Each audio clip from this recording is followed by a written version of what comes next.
the way that it's structured is where you file it in your file cabinet, and mapping across is basically changing the structure. He was doing it in a really cognitive talk way, right, which is one way to do it. I actually wouldn't even know how to go about doing that, since I'm so versed with working directly with the subconscious mind and eliciting in a different way. I believe personally in the work that I've done, it's a little more effective when the client's in hypnosis, but whatever works for folks. I happen to use hypnosis. You use hypnosis. This gentleman used it in talk therapy.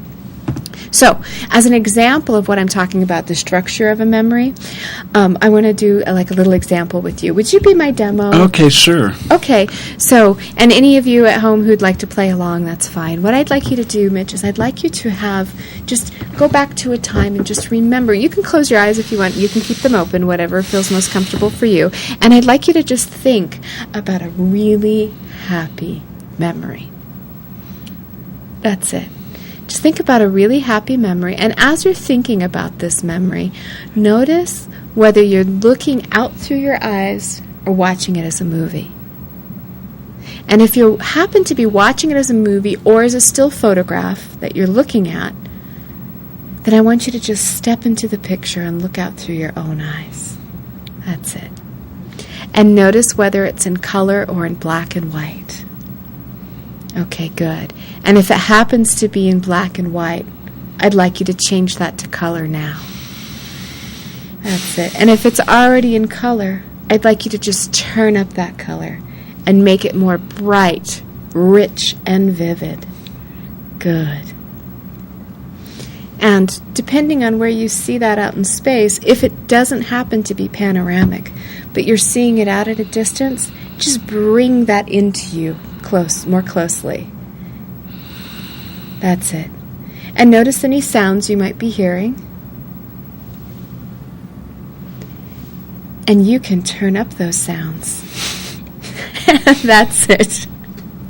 All right, whenever you're ready, you can open up your eyes. Thank you. It looked like you were having a good time there. Well, I actually went right to this memory that you were actually in the room when I did a session once in school, and I went to that memory where I was at that bar in Lake Tahoe, and I was hysterical laughing. Oh, with the girl, April. With my friend April, and I just popped right back in there. So when you said to make it louder, I could hear her just hysterical laughing. So yeah, that was good. Fantastic. So what I was demonstrating there for any of you that played along with us at home is that the way that you structure that, you're seeing it, hearing it, or feeling it in your body, and I didn't get a lot into the feeling part of it, is how bright or rich or vivid you feel that. So what researchers have found is that happier people tend to be associated during happier times. So when they think back on happy memories, the way they have that structured in their brain is that they are in their body looking out through their own eyes so they can feel all of the feelings of that happiness.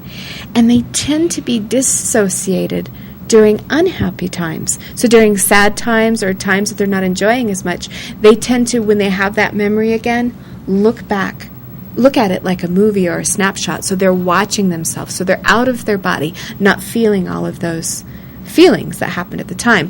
When I first heard that, Mitch, I totally realized I had them reversed.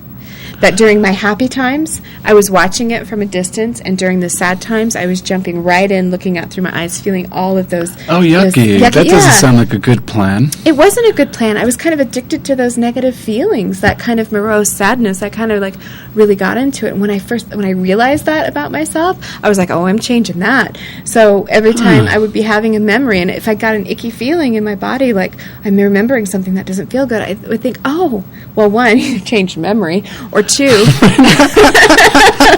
think about something else. Yeah, perfect. Or hey, if I need to think about this for whatever reason, or think I need to think about it, then okay, then I would just step out and watch it as a movie, dissociated. And then every happy memory, just jump right in, look out through your eyes, make it more brighter, richer, more vivid, really get into those good feelings and enjoy that. You know what's so cool about you saying this? I've been doing mapping across for years now, and I love it. It's like one of my favorite, even if I do it in conjunction with other processes, in the middle of a session or at the end of a session. And I never really got it. Like just now, for some reason, when you were just talking about that and your situation and your experience, it just clicked in my brain, like exactly how powerful this really is and exactly what I'm doing with the structure.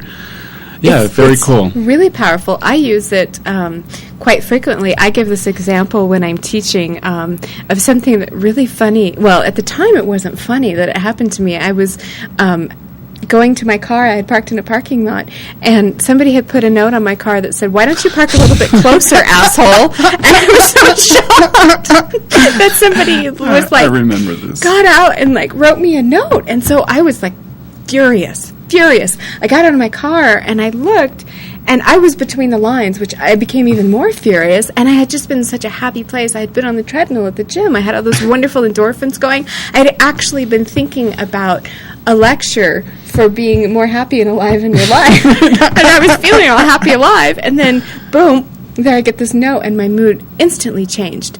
And, of course, my first thought was, you made me feel this way, meaning the person who put the note on my car. And I realized, oh, okay, no, I'm totally in control of my emotions. What can I do right now to feel better about this? And so I just closed my eyes and I imagined this person in front of me as this very tiny, I made him a man, he was about 5'2", and I made myself about 6 feet tall, and I made myself a Baptist preacher with a big pompadour and one of those blue fluffy tuxedos. And then right away I started giggling, and I put my hands on top of the person's head and I said, "You are healed and forgiven." And I started cracking up. I've forgiven this person, done it in a really funny way. I changed the structure of what was going on for me, and then I went about my day, threw the note away, didn't write him a return note, which I was going to, but so it just changed it for me automatically into a better feeling state. Yeah, and as soon as it feels better, we've talked about this before from our first show all the way to now, that as soon as you're feeling better, your point of attraction changes, and now everything, the law of correspondence kicks in, and now you're attracted to and attract to you all these different people and events and situations that support that really happy feeling. Yeah, it's cool. Good job. Thank you. A+. Thank you. So these are the kinds of tools that you can begin to use immediately to change your experience, to change how you're feeling in your body, and get, exactly like Mitch just said, more of what you want. Because when you're feeling better, you can attract more of those good feelings to you. People who are feeling better, that you vibrate with and are energetically a match. Situations that continue to help you sustain that good feeling. Yeah, and you just keep feeling like doing more of what's moving you towards what you want. Yes. I mean, it really is a perfect plan. It is. And another tool that I use, it's an NLP tool for changing my mood quickly, is called a break state. Oh, right. And actually, in the trauma reversal, Patrick does a few break states with Lisa Lowry that we showed last week. And a break state is really simple. You want to do a break state on me? Well, you do it on me. Okay. I'm feeling like a good demo today. Okay. So a break state is it's very, very simple. You can do this anytime you like. Just close your eyes. Keep your eyes closed and your head still.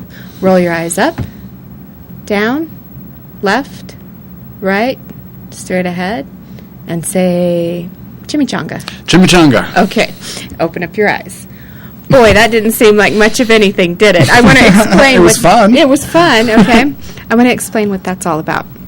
So we have something called eye accessing cues, or our eyes actually look in certain places when we are recalling or imagining something. So there's basically 6 different quadrants that we learn in NLP of where the eyes go to get different information. So if I ask you a question, Mitch, like, what color was the front door of your house when you were a child? It was blue. It was blue. And Mitch's eyes went up and to the left, which is visual recall. Recall, right. So you were actually, you're picturing the color of the door. So your eyes go up, and up is usually for visual. Sometimes, right. Very rarely, it's switched for people. Right-hand people and left-handed people may have different sides, but you went up and to the left to recall that memory. But if I asked you something like... Oh, you're going to look right at the camera. Yeah, good. Yeah. So if I asked you a question like, imagine what a sunset on Venus looks like. Okay. You went up and to the right. which is visual construct or an imagining something.